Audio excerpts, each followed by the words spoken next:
ሰላም ወደ ዩቲዩብ ቤተሰቦቼ እንዴት ናችሁልኝ? እግዚአብሔር ይመስገን። የአሽሩካ ቻናል ነው። ዘና ፈታ ያላችሁ ቁም ነገር ታገኛላችሁ። የተለያዩ አነጋጋሪና አስተማሪ ምላቸው መረጃዎች ወደ እናንተ ይዤላችሁ መጥቻለሁ።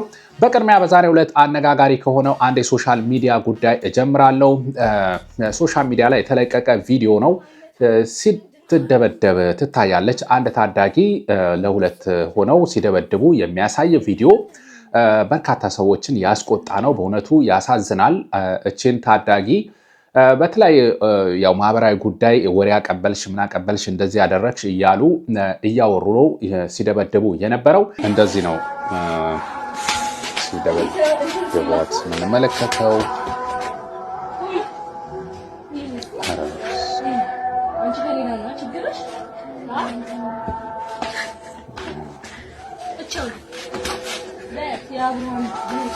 ያው ትንሽ ነው ያሳያችሁ። ብዙ ነገር እዚህ ዩቲዩብ ላይም ካሳየን ዩቲዩብም ይዘጋል ቪዲዮውን እንደዚህ አይነት ነገሮች። ምክንያቱም ሰው ላይ ኢሰብአዊ ድርጊት እንደዚህ ድብደባ፣ ግድያ ሲፈጸም ዩቲዩብ እንድናሳይ ራሱ አይፈቅድልንም። ምክንያቱም ኢሰብአዊ ስለሆነ ማለት ነው። እና ለማንኛውም ይሄንን ቪዲዮ ሶሻል ሚዲያ ላይ ከተለቀቀ በኋላ ያው ህዝቡ ቅሬታውን ሲያሰማ ነበረ። ይሄንን ሲፈጽሙ የነበሩ ልጆች እንዲያዙ የሚል ነገር። ይሄን መረጃ በማቀርብበት ሰዓት ደብዳቤዎች እንደተያዙ እየተነገረ ይገኛል። አዲስ አበባ ፌዴራል ፖሊስ ፈርዶስ መሐመድ፣ ኤደን ዳዊትና ሃኒ ሁሴን የተባሉ ታዳጊ ተማሪዎች በኮልፌ ቀራኒዮ ክፍለ ከተማ ወረዳ 4 ዓለም ባንክ አካባቢ ጓደኛቸውን ሲደበድቧት የሚያሳይ አሳዛኝ ቪዲዮ በማህበራዊ ሚዲያ መሰራጩን ተከትሎ ድርጊቱ የፈጸሙ ግለሰቦች በሕግ እንዲጠየቁ ህብረተሰቡ አስተያየት እየሰጠ በመሆኑ ይታወቃል። ያው ያንም ተከትሎ ጥቅምት 14 2018 የተፈጸመ ግፍ መሆኑን እንደደረሰበት ነው እንግዲህ የሚናገሩት። ነገር ግን ያው ጊዜው ያለፈበት ቢሆንም አሁን መረጃው ሲወጣ ያው እነዚህ ልጆች እዚህ ቪዲዮ ላይ የምትመለከቷቸው ደብዳቤ የተባሉት እንደተያዙ እየተነገረ ይገኛል ማለት ነው። ይሄ ነው ሶሻል ሚዲያ ጉልበት አለው የሚባለው። አዎ ይሄ ሶሻል ሚዲያ ላይ ከተሰማ በኋላ ያለፈ ጉዳይ ቢሆንም እነዚህ ይህንን ግፍ የፈጸሙ ሰዎች መያዛቸው ነው የተሰማው። ይሄም ፈጣን እርምጃ የተወሰደበት ነገር እንደሆነ እናውቃለን። ምናልባት እንግዲህ ፍትህ የሚያገኙበት ሁኔታ ምንድን ነው እንዴት ነው የሚለውን ወደፊት የሚታወቅ ነገር ነው የሚሆነው። ብዙ ጊዜ ኢትዮጵያ ውስጥ የሆነ ነገር ይወጣል፣ ይታወቃል፣ ቫይራል ይሆናል፣ ከዛ ህግ አዳፍኖት ይቀራል። ያ ሶሻል ሚዲያም በጎ ጎኑ ይሄ ነው። እንደዚህ አይነት አግባብ የሌላቸው ነገሮች ሲከሰቱ ድምፅ ተሰምቶበት መፍትሄ እንዲወሰድ ጫና ይደረጋል። 2018 መቼም ያላሳየን ጉድ የለም። አቤት እያለን ነው ያለቀው። ኧረ ጭራሽ አሁንም ምን ትለናለች? መውለድ ያቆምኩበትን ጊዜ አከብራለሁ እያለችን ነው። ሞኖፖዝ የማረጥ መልካም የማረጥ ጊዜ በላ እያከበረች ትገኛለች። መጀመሪያ ሲመጣ ስላልተከበረልኝ አሁን ሲሄድ እያከበርኩ ነው ትለናለች። ይመችሽ። በከሉ እሺ ደረሰ በከሉ በክዬ በኩዋ እስኪ ጨፍሩ ታያ ነስነስ ጎዝጎዝ ክፉ ዘመን አልፎ ደስታችን ታደሰ እንቁጣጣሽ ብሎ አዲሱ ዓመት ደረሰ። መልካም የማረጥ ዘመን የሚል ደግሞ እኛም ኮሜንት ላይ እንጻፍላት። እንዴት ነው ጉዱ? ባለፈው በላይቭ የመውለድ ፕሮግራም ምናምን ተብሎ ሲቀወጥ ነበረ። አሁን ደግሞ በቃ የመውለድ የማቆም የሚባል ደግሞ ተይዞ ተመጣ። እኔ ወዴት እየሄድን እንደሆነ ሊገባኝ አልቻለም። ለማንኛውም ትውልዱ እየጠየቀ ነው። መታፈሱ ይሁንሽ ችግር የለውም ለሀገራችን አይደል ሄደን እንዋጋው ችግር የለውም። ግን ለምንድን ነው ድሃ ብቻ የሚታፈሰው? ለምንድን ነው መኪና እየነዳ ያለውን ሰውዬ አስወርደ አፍሰ ውትድርና ማትወስዱ? ለምንድን ነው ህንፃውን አስገንብቶ የራሱ ሆቴል ውስጥ ቁጭ ብሎ እየተዝናና ያለውን ሰውዬ ናውጣ ሀገር ጠርታለሽ ብለ ይዘው ማትሄዱ? እኛ ብቻ ነን እንደ ሀገሪቱ ዜጋ? ታፈሱ ይሁን ችግር የለውም ለሀገር ነው የምንዋጋው ያልከው ወንድማችን፣ አሁን ላይ ኢትዮጵያ እንግዲህ ከሌላ ሀገር ጋር እየተዋጋች ያለበት ነገር አናየውም። እሱ ይታረም። እርስ በርስ ነው፣ እርስ በርስ ለማባላት ነው፣ ስልጣናቸውን ለማቆየት ነው እየተዋጉ ያሉት። እና ለዛም ቢሆን እኛ ብቻ ነው ወይ ዜጋ ድሃው ብቻ ነው የሚላከው? ጥያቄ እየተጠየቀ ነው። በቀጣይ የማሳያችሁ ቴክኖሎጂ ወዴት እያመራ ነው የሚለው የምንመለከትበት ጉዳይ ነው። በአሜሪካ ማሳቹሴት የተፈጸመ ቻትጂፒቲን ተጠቅሞ ምክር ከቻትጂፒቲ ጠይቆ ወላጅ እናት እና ወንድሙን ስለገደለ አንድ ታዳጊ ጉዳይ ነው። ይህም በ17 ዓመት ታዳጊ ሆነው በአሜሪካ ነዋሪ የሆነ ይህ ታዳጊ ቻትጂፒቲ ያው የኤአይ ቴክኖሎጂ እንደሆነ ታውቃላችሁ። እዛ ላይ ስለፈለጋችሁት ነገር መጠየቅና ማብራሪያ ማግኘት ትችላላችሁ። አንዳንዶቹ ያው ይገድባቸዋል፣ አንዳንዶቹን ደግሞ ያው እውቀት እስከፈለጋችሁ ድረስ የማስኬድ ነገር እንመለከታለን። ብቻ ይሄ ታዳጊ ወላጆቹን እንዴት አድርጎ ቤተሰቦቹን ስለማጥፋት ፋንታሲ ያላቸውን መረጃዎች እነዛ አይነት መረጃዎችን ይጠይቅ ነበር ነው የተባለው። ቻትጂፒቲ ላይ ገብቶ እና መረጃዎችን አግኝቶ ብቻ በኋላ ላይ ባሳለፍነው ማክሰኞ ዕለት ቤተሰቦቹ ላይ ጥቃት እንደፈጸመ ነው። ከዛም እንዳመለጠ ነው ያው ወደ ውጪ እንደወጣ ፖሊስም በፍለጋ ሮብ ዕለት እንዳገኘው ያው ይሄም ደግሞ ቤተሰቦቹ እናትና ወንድሙ መሞታቸው ነው። በሰዓቱ ልጁ ከቤት ወጥቶ ሲያመልጥም ስለ መሞታቸው አላወቀም ነበረ። ፖሊስ ይዞት ያው እንትን ሲል ነው እንግዲህ መሞታቸውንም የተረዳው። ስለዚህ ቻትጂፒቲ ወዴት እያመራ ነው የሚለውም ህብረተሰቡ ላይ አጠያቂ እንዲሆን የተፈጠረ ያለበት ነገር እንመለከታለን። የዚህ የቻትጂፒቲ ባለቤት የሆነው ኦፕን ኤአይ የተባለው ካምፓኒም ያው እየተጠየቀ ይገኛል። የፍርድ ሂደት ላይ ያለ ጉዳይ ነው ማለት ነው።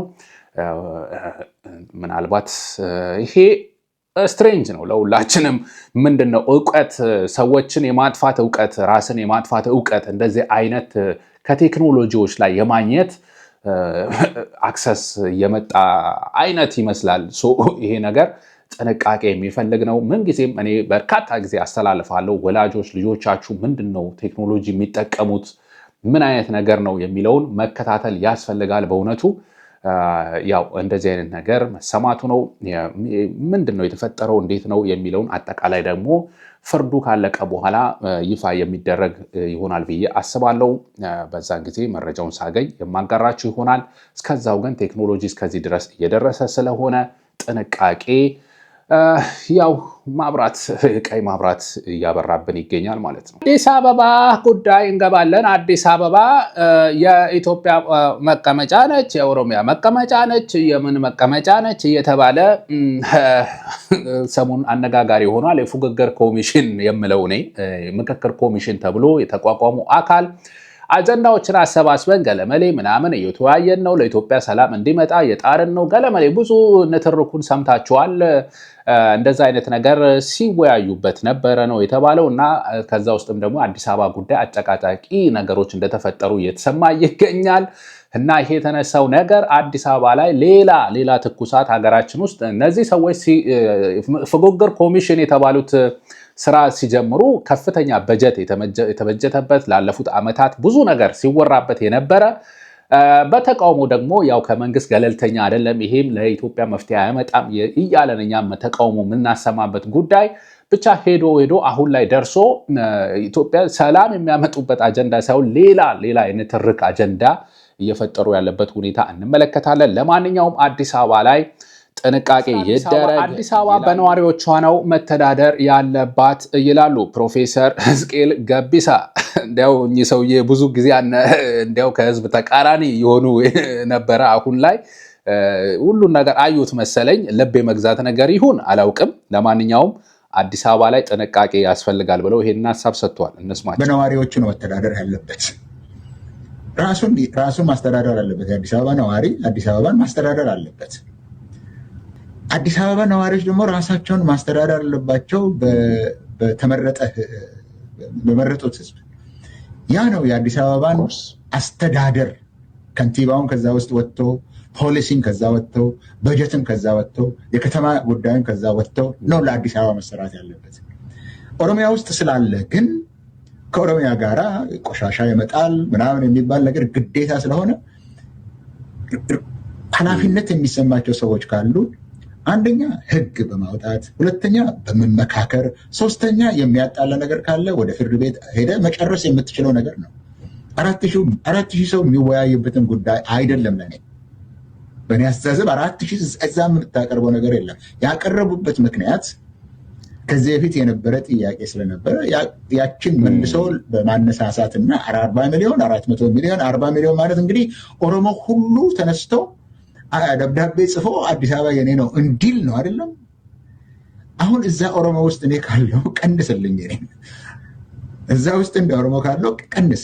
ይሄ አስፈላጊ አይደለም። ወለጋ ላይ ያለ አንድ ኦሮሞ የተቸገርኩት በአዲስ አበባ የኦሮሚያ አካል ባለመሆን ምክንያት ነው የሚል ጥያቄ የለውም። ዛሬ ነቀምትን መቼ አስተዳደረ? ደምቢዶሎን መቼ አስተዳደረ በአግባቡ? አምቦን መቼ አስተዳደረ በአግባቡ? በዛ ውስጥ እየተገደለ፣ በዛ ውስጥ እየታሰረ፣ በዛ ውስጥ እየተገፋ፣ አምቦ ውስጥ 120 በሚባል ሰው በየቀኑ እየተደበደበ ነው ያለው። ይሄ ባለበት ምክንያት እስቲ አዲስ አበባ የኔ ትሁን ብሎ ላግዠሪ ነው የሚመስለኝ ነው የምልህ። አዲስ አበባ ጉዳይ መቀመጫዋ ሴቷን ነው፣ የብሬክቲ መቀመጫ ነው፣ የዳናይት መቀመጫ ነው፣ የቬሮኒካ መቀመጫ ነው፣ የመን መቀመጫ ነው። ሊገባን አልቻለም። ለማንኛውም ስለ መቀመጫ እየተወራ ነው። አዎ ተጠንቀቅ አዳሜ፣ እየሰማ እየተከታተልክ ምን ሊሆን ይችላል። ያው አሁን ላይ ህዝቡ በእርግጥ ጥያቄና አንገብጋቢ የሆነበት የመኖር የህልውና ጉዳይ ነው። የምግብ የመጠጥ ጉዳይ ነው። ሰርቶ የመኖር ጉዳይ ነው ኢትዮጵያ ውስጥ እና ሌላ አጀንዳ ደግሞ እንደዚህ እያመጡ ህዝቡን ያው ግራ ማጋባት ውስጥና እርስ በርስ ማባላት ውስጥ ዋና አጀንዳቸው እያደረጉት ይገኛሉ። ለማንኛውም ሰሞኑ የአዲስ አበባ የተነሳው ጉዳይ ላንሳላችሁ ብዬ ነው። እስቲ እንቀጥላ።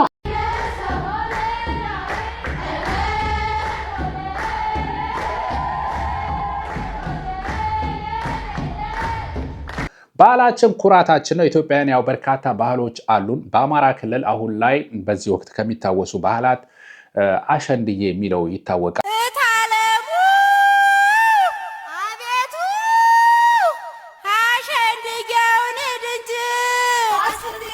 አሸንድዬ፣ ሶለል፣ እንግጫ፣ ነቀላ እየተባለ በአማራ ክልል የተለያዩ ስያሜዎች ተሰጥቶታል። እንደዚሁ በትግራይም ደግሞ አሸንዳ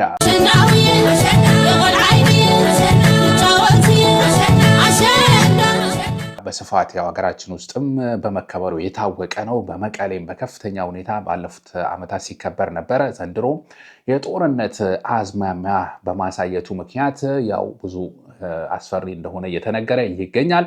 ብቻ ይሄ ያው ሰሜናውያን ባህልና ሃይማኖት የተንሰላሰለበት ይሄ በዓል በዚህ ወቅት ይታሰባል። ለማንኛውም በአማራ ክልል ያለው አከባበር ሁኔታ እስቲ ይህን የሰማሁትን ላጋራችሁ። እኔ የማከብረው በዓል አሸንድዬ በዓል ነው። ጎንደር አካባቢ ተወልጄ ነው ያደግኩት።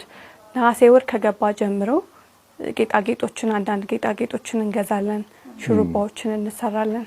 ልክ ነሐሴ 16 ነው በዓሉ የሚጀምረው። ኪዳነ ምሕረት ቀን በዓሉን የምንጀምረው ቤተክርስቲያን በምሳም ነው። በጎንደር ባህል አልባሳት አምረን ደምቀን ተውበን አሳይሻለሁ። ሌሎችንም ጌጣጌጦችን አልባሳቶችን እነሱን ለብሰን ከጓደኞቻችን ጋር በመንደራችን በሚገኙት ጎረቤቶቻችን፣ ወዳጅ ዘመዶቻችን እንኳን አደረሳችሁ እያል በባህላዊ ዜማ በጣም ደስ የሚል ነበር። እንዳልኩሽ የአሸንድዬ በዓል የሚከበርበት ጊዜ እስኪደርስ በጣም ነው የምንቸኩለው። እንዳልሽው ቶሎ ግቡም አንባልም። ነፃ ሁነን የምንጫወትበት ረጅም ሰዓትን ከጓደኞቻችን ጋር የምናሳልፍበት ጊዜ ነው እና በደስታ ነበር የምንጠብቀው። ደስ የሚል የልጅነት ትውስታ ነው። ያ ደስ ይላል። ያው ባህልም ማክበር ገለጸችበት መንገድም አሪፍ ነው እና ያው በአማራ ክልል የቀጠለው ጦርነት ግፍና በደሉ እንዳለ ሆኖ ህዝቡ አልበገርም፣ ባህሌ ኩራቴ ነው የሚል የማንነት ጥያቄ ያለበት ጊዜ ስለሆነ እንደዚህ ደመቅ ተደርጎ በሀገር ውስጥም በውጭም ለማክበር ጥረት ይደረጋል። በተለይ ባለፈው ዓመት ኢትዮጵያ ውስጥም ለማክበር ተሞክሮ የተከለከለበት ሁኔታ እናያለን። አሁን ላይ ጎንደር የተለያየ አካባቢ አንዳንድ ቦታዎች ላይ ለማክበር እንቅስቃሴ ተመልክቻለሁ ሶሻል ሚዲያ። እንደዚሁ ባለንበት ስዊድን እናከብራለን። ይህንን በዓል ኦገስት 29 ይከበራል በስዊድን። ለማንኛውም ባህላችን ኩራታችን ነው። ኢትዮጵያን ያለን ባህል ሁላችንም ምንደምቅበት፣ ማንነታችን ምንገልጽበት ከየሃይማኖት ጋር እንደዚህ ተንሰላሰለ እንደ አሸንዳ የመሳሰሉ ደግሞ አለ በየቦታው። ሁሉም ሰው ባህል አለው ኢትዮጵያ ውስጥ። መከባበሩ፣ መዋደዱ፣ በቃ ያንተ ያምራል የኔም ያምራል፣ በአንተ ቀን ደግሞ የዚህ ቀን ከሆነ የኔ ቀን ደግሞ በዚህ ቀን ይሆናል፣ ፈታ መባል እያለ ምንድነው መባላት የሚለውንም እዚህ ጋር ለማስመር እወዳለሁ። ለማንኛውም አሸንዳ እንደዚሁ በሀገር ውስጥ በሰላም በፍቅር ለመከበር ይብቃ። እንደዚሁ አሸንድዬም በሰላም በፍቅር በሀገር በውጭ ለመከበር ይብቃ። ሀገራችን ውስጥ ሰላም ፍቅር ይስፈንልን ለማለት እወዳለሁ። አሽሩካ ይሄን ይመስላል የዛሬው። ባላችሁበት መልካም ይሁንላችሁ። በቀጣይ አዝናኝ አስተማሪ ፕሮግራም ውስጥ ከምንገናኝ ድረስ ኢትዮጵያ ኤርትራውያን ባላችሁበት ሁሉ መልካም ቸር ያሰማችሁ። ቀጣዩን ዓመት ደግሞ ከወዲሁ እስቲ መልካም የምናሰማበት ስኬት፣ ፍቅር፣ ሰላም የሚሰፍንበት ያደርግልን። እናንተ መልካም ምኞታችሁን ቤተሰቦቼ አስቀምጡ። የሀገር ሰላም ሲኖር ነው ሁሉም ነገር ደስ የሚለው፣ ጨዋታ፣ ሳቅ፣ ሁሉም ነገር የሚደምቀው፣ ለብሰንም የሚያምርብን። በእውነት ሀገራችንን በእውነት ሰላም ያደርግልን። ከሁሉም አስቀድሞ እሱ ይሻላልና ነው የምንሰማው በየጊዜው ልባችን የሚያቆስል ህሊናችን የሚያደማ ስለሆነ ያ ነገር ደግሞ ቀጣዩ ዓመት የማናይበት እንዲሆንልን እመኛለሁ። አሽሩካ የምርጦች ምርጫ ነበርኩኝ። ሰላም ቆዩልኝ። ይመቻችሁ።